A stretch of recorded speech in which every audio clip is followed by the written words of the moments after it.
I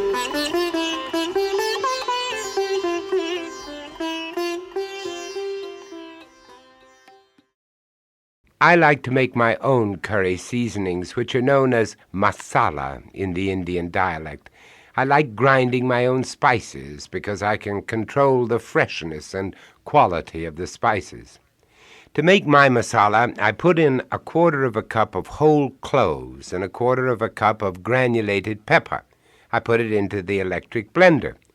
I then break a 2-inch stick of cinnamon into pieces and put it in with the pepper and the cloves.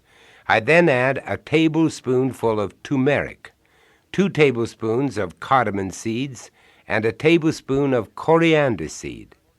I start the blender off slowly and grind the spices till they are well pulverized.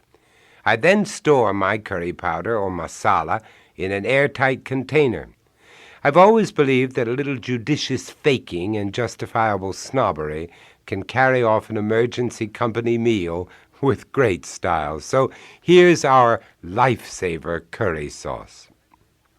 I first chop 2 onions in my blender with water and drain them well. I then melt 4 tablespoonsful of butter in a heavy kettle or saucepan and saute the drained onions until they are golden. I then stir in a heaping tablespoon of masala and cook the mixture for another minute to take the raw edges off of the curry powder.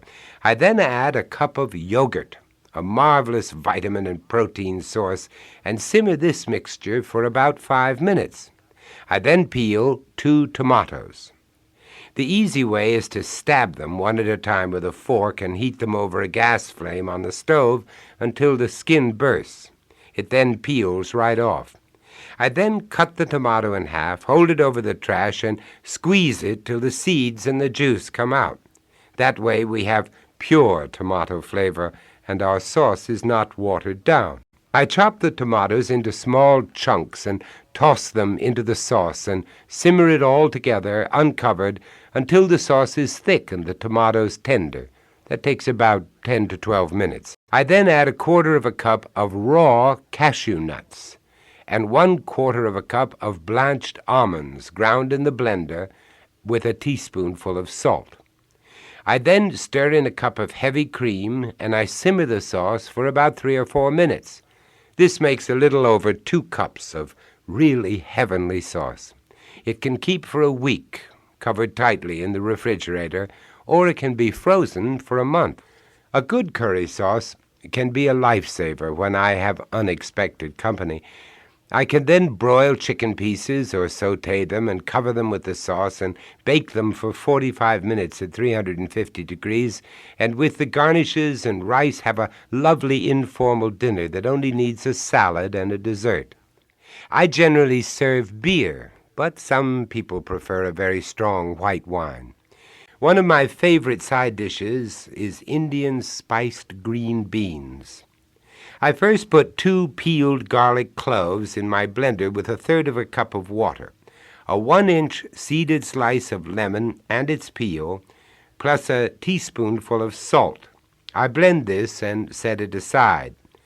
I heat 1/3 of a cup of oil in a 10-inch skillet with a lid, and then I saute 1/4 of a teaspoon of cumin seeds in the oil for about a minute. I then add 3 cups of frozen, thawed green beans and saute them for 3 or 4 minutes. I add the lemon-garlic mixture and turn the heat to low, and then I cook the spiced beans for about 20 minutes or until they are just tender. Just before I serve them, I turn the heat up high and stir them till almost all of the liquid has evaporated. The beans have a lovely lemony aroma, and people never guess the mysterious, rich flavor is nothing more than garlic. What fun.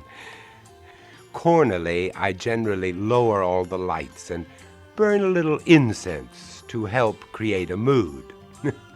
And then I have sitar records and put them on the stereo, and that helps tremendously. Candles winking everywhere are very romantic. This meal depends on you to create a mood, so be daring.